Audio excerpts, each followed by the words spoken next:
ಆಕ್ಷೇಪ ವ್ಯಕ್ತಪಡಿಸೋದಿದ್ರೆ ವ್ಯಕ್ತಪಡಿಸ್ಬೋದು ಇನ್ನು 15 ದಿನಗಳೊಳಗೆ. ನಿಮಗೆ ಮಲ್ಟಿಪ್ಲೆಕ್ಸ್ಗಳು ಏನಾದರೂ ನಿಮ್ಮನ್ನು ಕಾಂಟ್ಯಾಕ್ಟ್ ಮಾಡೋದಕ್ಕೆ ಸಂಪರ್ಕ ಮಾಡಿದಾರಾ? ಅದರ್ವೈಸ್ ಅವರ ಅನಿಸಿಕೆ ಏನಿದೆ ಸದ್ಯಕ್ಕೆ? ಅವರು ಎಲ್ಲ ಒಪ್ಕೊಂಡಿದ್ದಾರೆ ಇದಕ್ಕೆ ಹೇಗೆ ಅಂತ? ಇಲ್ಲ, ಇದ್ರೊಳಗೂ ಅವ್ರು ಯಾರು ನಮಗೆ ಸಂಪರ್ಕ ಮಾಡಿಲ್ಲ, ಯಾರು ಮಾಡಿಲ್ಲ.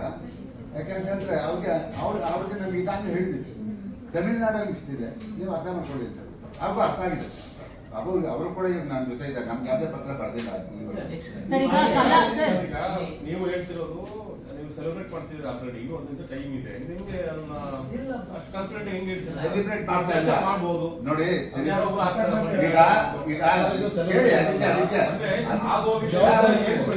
ಪತ್ರಿಕಾಂತರ ಮೇಲೆ ಜವಾಬ್ದಾರಿ ಇದೆ ಅಂತ. ಒಂದು ಸಿನಿಮಾನ ತಮಿಳು ಸಿನಿಮಾನ ನೀವು 25 ಕೋಟಿ 30 ಕೋಟಿ ತಂದ ಮೇಲೆ ಇದೆ. ಈಗ ಕನ್ನಡದ ಸಣ್ಣ ಪುಟ್ಟ ನಿರ್ಮಾಪಕರು ಸಿನಿಮಾಗಳಿರ್ತವೆ, ಅವ್ರು ಅಷ್ಟು ಕರೆಕ್ಷನ್ ಮಾಡಲೇಬೇಕು. ಆ 30 ಕೋಟಿ ಕರೆಕ್ಷನ್ ಮಾಡಬೇಕಂದ್ರೆ ಅಟ್ಲೀಸ್ಟ್ ಅವ್ರಿಗೆ 5 ಕೋಟಿ ಲಾಭ ಬರಬೇಕಾಗುತ್ತೆ. ಅಲ್ಲೇನ್ ಮಾಡ್ತಾರೆ, ಇಲ್ಲಿ ನಮ್ಮ ತಿಂಗಳಾನುಗಟ್ಟಲೆ ತಮಿಳು ಸಿನಿಮಾಗಳು 400-500 ಸ್ಕ್ರೀನ್ಗಳು ಹೋಗ್ತವೆ. ನಾವು ಕನ್ನಡಿಗರು ಏನ್ ಮಾಡ್ಬೇಕು ಅಂದ್ರೆ ನಮ್ಮ ಜವಾಬ್ದಾರಿ, ನಮ್ಮ ಅಸ್ಮಿತೆ ಅಲ್ವೇ ಇದು. ನಾವು ಇಲ್ಲಿ ಹೋರಾಟ ಮಾಡಕ್ಕಾಗುತ್ತೆ. ಈಗ ನಾವು ಸಣ್ಣ ಪುಟ್ಟ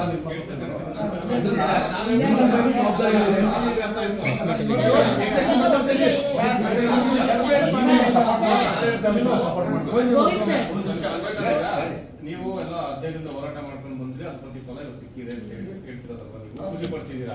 ಆಗಿದೆ. ಈಗ ಮಲ್ಟಿಪ್ಲೆಕ್ಸ್ ನೀವು ಪ್ರೆಸ್ ಮೀಟ್ ಮಾಡೋಕ್ಕಿಂತ ಮುಂಚೆ ಮಲ್ಟಿಪ್ಲೆಕ್ಸ್ ಮೀಟ್ ಮಾಡಿ ಈ ತರ ಆಗಿದೆ, ಫೈನಲ್ ಮಾಡಿದೆ, ನೀವು ಯಾರು ಅಬ್ಜರ್ವೇಷನ್ ಮಾಡುವಾಗ ಅಂತ ಮಾತಾಡಿದ್ರಾ? ಅದಾದ್ಮೇಲೆ ಇಲ್ಲ ಈಗ ಖುಷಿ ಮಾಡೋದಕ್ಕೆ ನೀವೇನು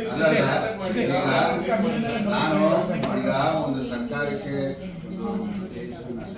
ಜೊತೆಗೆ ನಾನು ಕೇಳ್ಕೊಂಡೆ, ಮಲ್ಟಿಪ್ಲೆಕ್ಸ್ ನಮ್ಮ ಜೊತೆ ಸಹಕಾರ ಕೊಡಿ ಅಂತ ಹೇಳ್ಬಿಟ್ಟು ಅವ್ರಿಗೆ ಹೇಳೋದಕ್ಕೆ ಕರೆದಿರೋದು. ನೀವು ಬೇರೆ ಬೇರೆ ಯಾವುದೇ ಕಾರಣಗಳನ್ನ ಕೊಡಬೇಡಿ, ನೀವು ಬೇರೆ ಬೇರೆ ರಾಜ್ಯದಲ್ಲಿ ಏನಿದೆ ಅದನ್ನು ನೋಡ್ಕೊಳ್ಳಿ, ದಯಮಾಡಿ ಕನ್ನಡ ಚಿತ್ರರಂಗಕ್ಕೆ ನೀವು ಬೆಂಬಲವಾಗಿ ನಿಂತ್ಕೊಳ್ಳಿ ಅಂತ ಹೇಳ್ಬಿಟ್ಟೆ ನಾನು ಪತ್ರಿಕೆ ಬರ್ತೀನಿ. ಇದೇ ಅವ್ರನ್ನ ಕೇಳ್ಕೊಂಡೆ ಈ ಪತ್ರಿಕಾ ಆಲ್ರೆಡಿ ಒಬ್ಬ ಹೀರೋ, ಸ್ಟಾರ್ ಹೀರೋ, ದೊಡ್ಡ ಪ್ಯಾನ್ ಇಂಡಿಯಾ ಸ್ಟಾರ್ ನಟ ಹೋಗಿ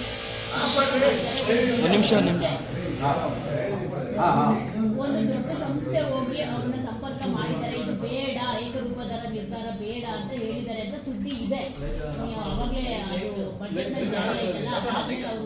ಕಾಂಟ್ಯಾಕ್ಟ್ ಮಾಡಿದ್ದಾರೆ ಅಂತ ಸುದ್ದಿ ಇದೆ. ಇದು ನಿಜನಾ? ಆ ತರ ಆಗಿದ್ರೆ ಅವರಿಗೆ ನೀವು ಏನ್ ಹೇಳೋದಕ್ಕೆ ಬಯಸ್ತೀರಾ? ಮತ್ತೆ ಯಾಕೆ ಅವ್ರ ಹೆಸರುಗಳನ್ನ ಆಚೆ ತರ್ತಿಲ್ಲ? ಮತ್ತೆ ಅವ್ರಿಗಾಗೋ ಒಂದಷ್ಟು ಅಂದ್ರೆ ಫ್ಯಾನ್ಗೆ ಸಿನಿಮಾ ಮಾಡ್ತಾರೆ, ಅವ್ರು ಕೇಳ್ತಾರೆ, ಅವ್ರ ಜವಾಬ್ದಾರಿ. ಈಗ ನೀವು ಹೇಳಿದ್ದು ಸರಿ, ನಮ್ಮ ಗಮನಕ್ಕೆ ಆ ತರ ಯಾವುದೇ ವಿಚಾರಗಳು ನಮ್ಮ ಗಮನಕ್ಕೆ ಬಂದಿಲ್ಲ. ಮಾನ್ಯ ಮುಖ್ಯಮಂತ್ರಿಗಳಿಗೆ ಒಬ್ಬರ ಹಿತಾಸಕ್ತಿ ಕಾಪಾಡೋ ಜವಾಬ್ದಾರಿ ಅವ್ರಿಗಿಲ್ಲ. ಇಡೀ ಕರ್ನಾಟಕದ ಕನ್ನಡಿಗರ ಕನ್ನಡ ಚಿತ್ರೋದ್ಯಮವನ್ನ ವಿರೋಧ ಹಿತವನ್ನ ಕಾಪಾಡುವಂತ ಜವಾಬ್ದಾರಿ ಮುಖ್ಯಮಂತ್ರಿಗಳಿಗೆ ಇರೋದ್ರಿಂದಾನೇ ಇದನ್ನ ಜಾರಿ ಮಾಡೋದು. ಇದನ್ನು ಜಾರಿ ಮಾಡೋದ ಆ ಕಾರಣಕ್ಕೆ. ಒಂದೇ ನಿಮಿಷ. ಈಗ ನಮ್ಮ ಅಧ್ಯಕ್ಷರಾಗಲೇ ಏನೇನಿದೆ, ಗೌರ್ಮೆಂಟು ಇದು ದುಡ್ಡಿನ ವಿಷಯ ಅಲ್ಲ, ನಮ್ಮ ಕರ್ನಾಟಕದ ಜನತೆ ವಿಷಯ. ನಾವೆಲ್ಲ ಜನರು ಸಿನಿಮಾ ನೋಡ್ಬೇಕು ಅನ್ನೋದು ಎಲ್ಲರ ಉದ್ದೇಶ ಇದೆ. ನೀವು ಎಡ್ದಿರೋ ರೇಟ್ಗಳೆಲ್ಲ ಇಟ್ಬಿಟ್ಟು ನಮ್ಮ ಜನ ಬರೋಕ್ಕಾಗ್ತಿಲ್ಲ, ಜನ ಬರ್ತಾ ಇಲ್ಲ ಅಂದ್ರೆ ಎಲ್ಲಿ ಬರ್ತಾರೆ? ಒಂದು ಫ್ಯಾಮಿಲಿ ಹೋಗ್ಬೇಕು 15,000 ರೂಪಾಯಿ ಒಂದು ಸಿನಿಮಾ ನೋಡೋಕೆ ಬೇಕಾಗತ್ತೆ. ಇದೇ ಕಮ್ಮಿ ಆದಾಗ ಒಂದು ತಿಂಗಳಲ್ಲಿ ಒಂದು ಸಿನಿಮಾ ನೋಡೋರು 2 ಸಿನಿಮಾ ನೋಡ್ಬೋದು, 3 ಸಿನಿಮಾ ನೋಡ್ಬೋದು. ಅದು ಅವ್ರದ್ದು ನಮ್ಮ ಮುಖ್ಯಮಂತ್ರಿಗಳದ್ದು ಮೊದಲು ಏಮ್ ಅದಿದೆ. ನಮ್ಮ ಎದುರುಗಡೆ ಹೇಳಿದ್ರು ಅವತ್ತು ಏನು ಬಜೆಟ್ ಮೀಟಿಂಗ್ ನಡೀತೈತಲ್ಲ, ಆ ಮುಖ್ಯ ಕಾರ್ಯದರ್ಶಿಗಳು ಎಲ್ಲರೂ ಕೂತಿದ್ರು. ಅವ್ರು ಹೇಳಿದ್ರು, ಸರ್ ಕನ್ನಡ ಬೇಕಾದ್ರೆ ಕಮ್ಮಿ ಮಾಡಿ, ಅದರ್ ಲ್ಯಾಂಗ್ವೇಜ್ಗೆ ನೀವು ಯಾಕೆ ಕಮ್ಮಿ ಮಾಡಕ್ಕೆ ಹೋಗ್ತೀರಿ, ನಿಮ್ಗೆ ಏನು ಲಾಭ ಇದೆ ಅಂದರು. ಅವರೊಂದು ನಮ್ಮ ಜನ ಸಿನಿಮಾ ನೋಡಬೇಕು. ಏನು ಇವತ್ತು ಪ್ಯಾನ್ ಇಂಡಿಯಾ ಅಂತ ಬಂದಿದ್ದು ಒಂದಿನ ಬಂದು ಪ್ಯಾಕೆಟ್ ಖಾಲಿ ಮಾಡ್ಕೊಂಡು ಹೋಗ್ಬಿಟ್ರೆ ನೆಕ್ಸ್ಟ್ ಸಿನಿಮಾಗೆ ಬರ್ತಾ ಇಲ್ಲ. ಅಂಥದ್ರಲ್ಲಿ ನಮ್ಮ ಜನತೆ ಎಲ್ಲ ಸಿನಿಮಾ ನೋಡಬೇಕು ಅನ್ನೋದು ಅವರ ಉದ್ದೇಶವಾಗಿತ್ತು. ಅವರು ಅಂದರೆ ಅವಾಗ ನಮ್ಗೇನು ನಥಿಂಗ್, 100 ಕೋಟಿ 200 ಕೋಟಿ ನೀವು ಮಾಡಿರಿ, ಅದೇ ರೇಟ್ ಎಲ್ಲ ಕಡೆ ಇಲ್ಲಿ ಎಲ್ಲ ಸಿನಿಮಾ, ಯಾವುದೇ ಸಿನಿಮಾ ಆಗ್ಬೋದು, ಯಾವುದೇ ಲ್ಯಾಂಗ್ವೇಜ್ ಆಗ್ಬೋದು, ಯಾವುದೇ ಥಿಯೇಟರ್ ಆಗ್ಬೋದು ಇರ್ಲಿ. ಕೆಲವರು ನೀವೇನು ಹೇಳಿದ್ರೆ ದೊಡ್ಡ ಆರ್ಟಿಸ್ಟ್ಗಳು, ದೊಡ್ಡ ನಿರ್ಮಾಪಕರು ಏನು ಮಲ್ಟಿಪ್ಲೆಕ್ಸ್ ಅವರೆಲ್ಲ ಅಪೋಸ್ ಮಾಡ್ಬೋದು ಅಂತೇಳಿ ಅವ್ರಿಗೂ ಗೊತ್ತಾಗುತ್ತೆ ಮೇಡಮ್. ಅವ್ರಿಗೂ ನಾವು ಹೇಳಿದ್ವಿ ಕೆಲವ್ರಿಗೆ, ನೋಡಿ ಸರ್ ಇದು ಏನಾದ್ರು ಅನುಷ್ಠಾನಕ್ಕೆ ಬಂದ್ಬಿಟ್ರೆ ಜನ ಜಾಸ್ತಿ ಬರ್ತಾರೆ. ಇವತ್ತು 1000 ಜನ ನೋಡೋರು 10,000 ಜನ ನೋಡ್ತಾರೆ. ಎಲ್ಲಿ ಹೋಗುತ್ತೆ ದುಡ್ಡು?